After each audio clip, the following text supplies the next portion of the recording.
पत्नी डिंपल यादव के साथ कोलकाता पहुंचे समाजवादी पार्टी के राष्ट्रीय अध्यक्ष अखिलेश यादव एसआईआर पर बरसे। मंगलवार को सीएम ममता से मिलेंगे।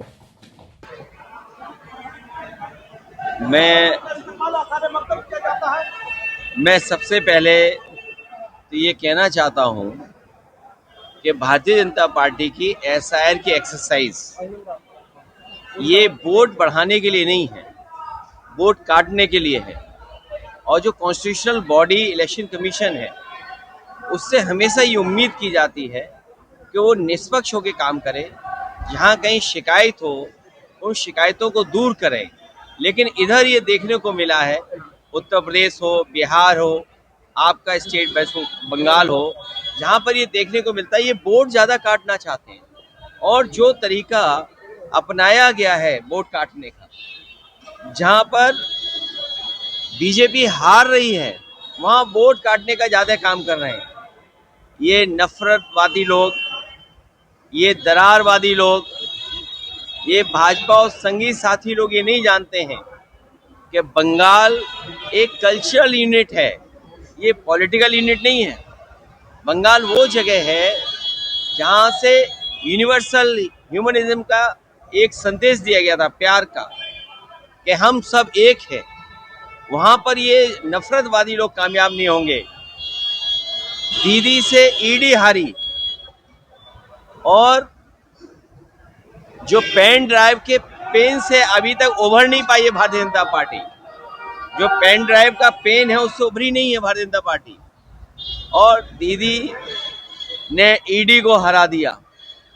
हमें उम्मीद है कि विपक्ष के लोगों को और खासकर यहाँ दीदी के खिलाफ भारतीय जनता पार्टी कामयाब नहीं होगी।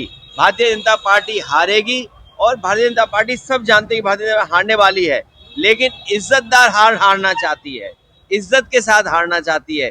बस यही लड़ाई उनकी है।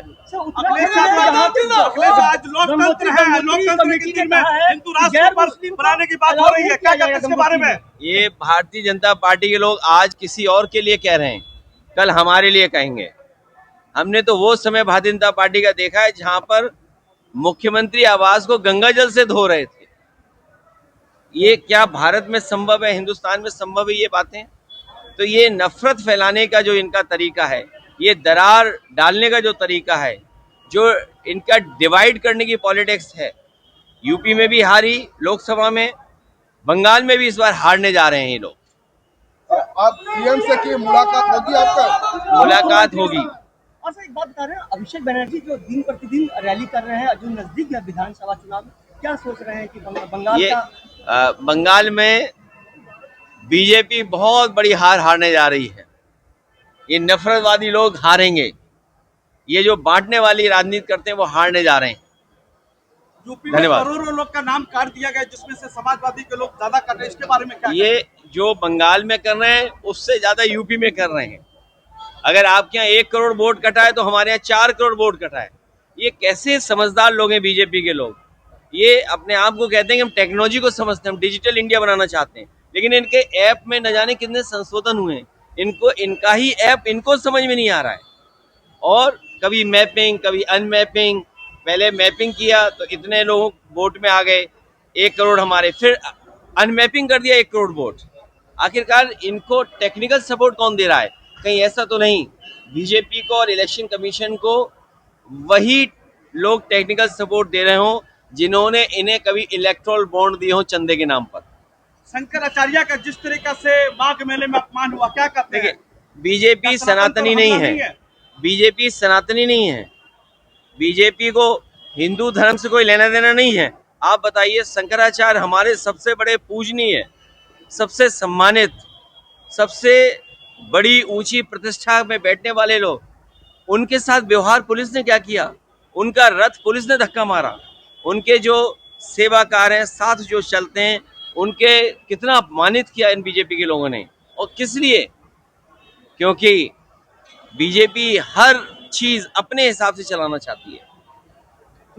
लेकिन शंकराचार्य के साथ जो व्यवहार हुआ है,